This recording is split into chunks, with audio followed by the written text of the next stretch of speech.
Nous sommes à Pelouse avec Thierry Palmier pour le lancement de la campagne de la CR48 à la Chambre d'agriculture.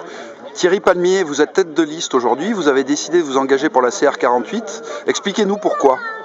Aujourd'hui, on part en campagne pour faire changer la Chambre d'agriculture dans le bon sens, c'est-à-dire que la Chambre d'agriculture devienne au service des agriculteurs, qu'elle mette un influx à ce que les agriculteurs et leurs exploitations qui soient rentables, avec des techniciens auprès d'eux qui soient sur le terrain.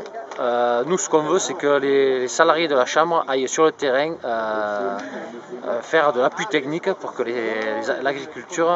l'agriculteur chez lui puisse gagner de l'argent grâce à l'appui de la Chambre. Vous faites une campagne de terrain. Oui, nous, toute l'équipe, ainsi que le soutien des autres agriculteurs à la CR48, nous allons sillonner toute la Lozère pendant 20 jours pour expliquer ce que l'équipe fera en place pendant 6 ans. Vous partez gagnant. Pour nous, c'est vital. Si on ne gagne pas, c'est de nouveau ce qui s'est passé depuis des années en arrière, c'est-à-dire la perte d'exploitation sur la Lozère. Le lait de vache, chaque année, perd entre 30 et 40 exploitants.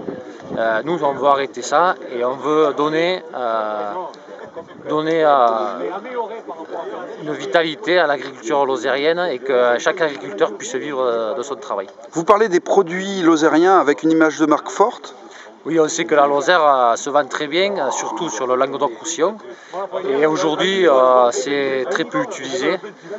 Donc nous, ce qu'on veut faire, c'est tous les produits lozériens, essayer de les vendre sur ce bassin qu'on a sur notre région, qui n'est pas très loin, donc qui est facilement gérable et qui développera le circuit court à la Lozère. Merci. Émilie Garel, nous sommes aujourd'hui sur vos terres, c'est le lieu de lancement de la campagne, ici à Pelouse. Vous êtes l'une des 7 femmes engagées sur la liste CR48. Expliquez-nous pourquoi cet engagement. Uniquement pour le service de tous les agriculteurs, non pas que pour les agricultrices. Je suis exploitante, mais je serai là pour représenter les exploitants et les exploitantes.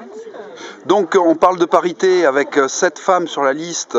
Vous êtes numéro 2, donc vous êtes bien placé, mais ça n'est pas uniquement un problème de femmes-hommes. Oui, c'est pour représenter tous les agriculteurs, ce n'est pas une question de parité. Émilie Garel, vous représentez une nouvelle génération en Lozère d'agriculteurs ou d'agricultrices. Oui, au sein de l'équipe, nous sommes une équipe très jeune et nous sommes là pour représenter le dynamisme de notre région. C'est dur aujourd'hui d'être une femme agricultrice en Lozère ? Ça l'a toujours été. Je pense que c'est pas spécialement le fait d'être femme, c'est le métier qui est difficile. C'est pas le fait d'être exploitante, c'est le fait d'être agriculteur en général qui aujourd'hui est difficile. Je me tourne vers tous les deux. Aujourd'hui, l'agriculture en Lozère a de beaux jours, un bel avenir ? Oui, avec l'équipe de la CR48, Lozère d'avenir, la Chambre d'agriculture peut relancer l'agriculture et donner de l'avenir aux jeunes qui veulent s'installer et ceux qui sont installés à poursuivre leur métier et gagner leur vie grâce à leur métier. Merci à tous les deux.